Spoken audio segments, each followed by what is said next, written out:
Sans parloir depuis plusieurs semaines et face à la progression de l'épidémie de Covid-19, l'ambiance se complique dans les maisons d'arrêt. Tout le monde est très tendu. Parmi les réponses venues d'en haut, la ministre a promis des libérations anticipées. À Poitiers-Vivonne, 22 réductions de peine exceptionnelles ont été prononcées vendredi dernier. Mais il y a aussi eu 24 rejets de demandes de remise en liberté. Pour cet avocat poitevin, ce choix politique n'est que de l'affichage. On a ce que moi j'appelle des annonces belloubesques. Notre ministre de la Justice qui nous explique à quel point elle a envie de montrer qu'elle est une humaniste et qui donc va donner 3-4 jours à des gens qui allaient sortir la semaine prochaine en nous expliquant qu'elle tient compte de cette crise sanitaire.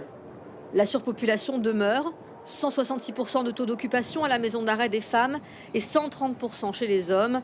Autre mesure réclamée par le personnel, des masques. C'est effectif depuis quelques jours seulement.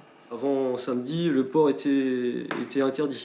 Donc les quelques agents qui ont voulu se protéger, on leur a obligé d'arrêter de porter le masque sous prétextant que c'était anxiogène pour la population pénale.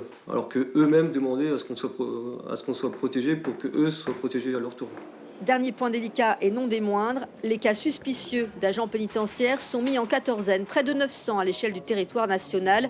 Mais, point de faiblesse du système, pas les collègues qu'ils ont côtoyés.